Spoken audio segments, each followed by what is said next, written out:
आज की हमारी ये सच्ची कहानी है यूएसए में कैलिफोर्निया के सैन फ्रांसिस्को शहर के पास में एक छोटे से आइलैंड अल्कट्राज की।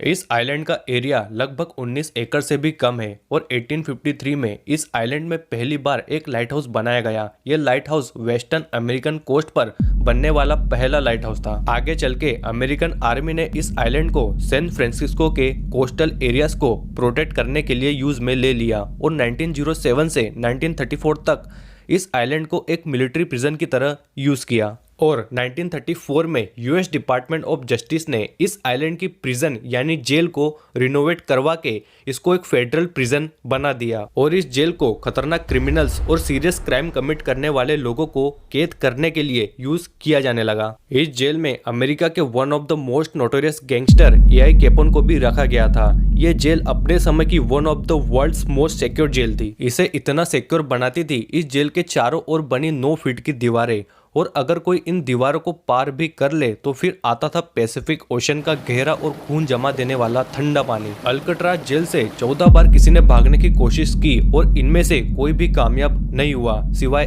एक के। 11 जुलाई 1962 की रात को 3 कैदी इन सारे चैलेंजेस को पार करके दुनिया की सबसे सिक्योर जेल से भागने में कामयाब हो जाते हैं और इस एस्केप के बाद अल्कट्राज जेल 1963 में हमेशा हमेशा के लिए बंद कर दी जाती है। आइए जानते हैं एक सही प्लान बनाकर इतनी सिक्योरिटी होने के बावजूद ये 3 लोग अल्कट्राज जेल से भाग निकले। 20 जनवरी 1960 में अल्कट्राज जेल में फ्रैंकलिन मॉरिस नाम का क्रिमिनल आता है। फ्रैंक पूरे अमेरिका में बैंक रॉबरी और जेल से भागने जैसे क्राइम करता था और क्राइम में बहुत लॉन्ग हिस्ट्री होने के कारण इस बार फ्रैंक की किस्मत ने उसे अल्कट्राज जेल भेज दिया था। रिकॉर्ड्स के अकॉर्डिंग फ्रैंक मॉरिस 13 साल की उम्र में पहली बार जेल गया था और इस पहली बार के बाद उसका जेल जाना बरकरार रहा, कभी बैंक रॉबरी के लिए, कभी नारकोटिक पोजीशन के लिए। और फ्रैंक का क्राइम में इतना ज्यादा इन्वॉल्व होने का कारण उसका 11 साल की उम्र में अनाथ हो जाना था। बल्कि रिपोर्ट्स की माने तो फ्रैंक इंटेलिजेंस के मामले में टॉप 2% यूएस पॉपुलेशन में आता था। इसके बाद 24 अक्टूबर 1960 में जॉन एंजेलिन और 16 जनवरी 1961 में क्लेरेंस एंजेलिन इस जेल में आते हैं। ये दोनों आपस में भाई थे और इन दोनों का जन्म एक ऐसे परिवार में हुआ था जिस परिवार में 14 बच्चे थे।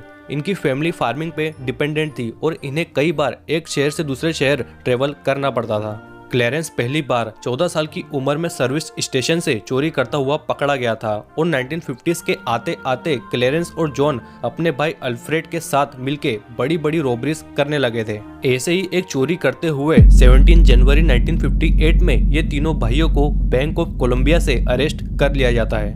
इन तीनों को 35 साल की सजा हो जाती है और एटलांटा में जेल से भागने की कोशिश करने पर जॉन और क्लेरेंस को अल्कट्राज जेल में भेज दिया जाता है। अब यहाँ पे इन तीनों की मुलाकात एलन वेस्ट नाम के आदमी से होती है जो कि पहले से ही अल्कट्राज जेल में अपनी सजा काट रहा होता है। ये चारों एक दूसरे को आपस में जानते थे। इन्होंने पहले भी बहुत से जेल में 7 दिन बिताए थे और अल्कट्राज में ये इनके लक का ही कमाल कहिए कि इन चारों की जेल आपस में पास में ही थी। एलन वेस्ट बहुत दिनों से अल्कट्राज में अपनी सजा काट रहा था और वो अल्कट्राज को बहुत अच्छे से जानता था। अल्कट्राज जेल में एलन ने मेंटेनेंस डिपार्टमेंट के साथ भी काम किया हुआ था तो उसे जेल के स्ट्रक्चर, पाइपलाइन और एयर रेंट्स की सभी जानकारी थी। अब एलन को जब जॉन, क्लेरेंस और फ्रैंक का साथ मिला तो इन चारों ने दिसंबर 1961 में अल्कट्राज से भागने की तैयारी चालू कर दी। इस प्लान का लीडर फ्रैंक मॉरिस को बनाया जाता है और ये चारों सबसे पहले मिलकर अपने आसपास नुकीली चीजें इकट्ठा करते हैं जैसे चम्मच, ड्रिल्स, ब्लेड्स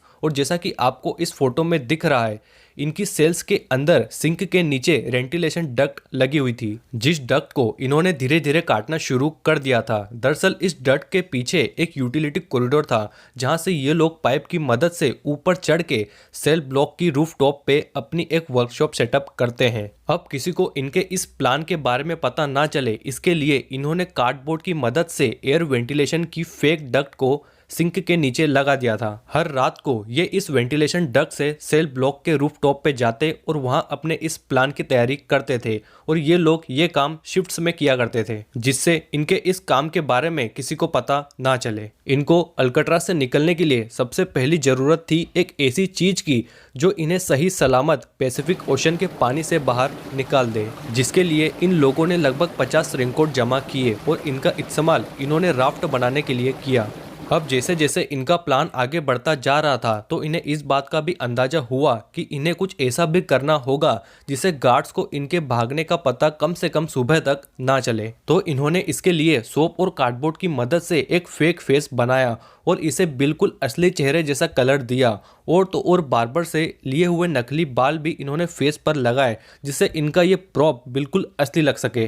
करीब 6 महीने बाद जुलाई आते आते इनका ये प्लान रेडी था और बस अब जरूरत थी तो एग्जीक्यूशन की। इसके लिए दिन आया 11 जुलाई 1962 का, जिस दिन इन्होंने ये डिसाइड करा कि आज की रात बिल्कुल सही होगी इस प्लान को एग्जीक्यूट करने के लिए। इसका एक कारण ये भी था कि उस दिन पैसिफिक ओशन का वेदर ठीक ठाक था जिसपे एक रेनकोट से बनाया हुआ राफ्ट चल सकता था। सब कुछ प्लान के अकॉर्डिंग होना था। तो करीब 8:30 बजे खाना खा के ये चारों अपनी अपनी सेल्स में चले जाते हैं। लाइट्स ऑफ होने के बाद फ्रैंक, क्लेरेंस और जॉन ये तीनों प्लान के अकॉर्डिंग एयर वेंट से बाहर यूटिलिटी कॉरिडोर पे आते हैं। पर यहाँ पर बहुत बड़ी प्रॉब्लम हो जाती है। एलन वेस्ट ऐसा नहीं कर पाता क्योंकि उसके सेल की एयर वेंट विंडो जाम हो जाती है।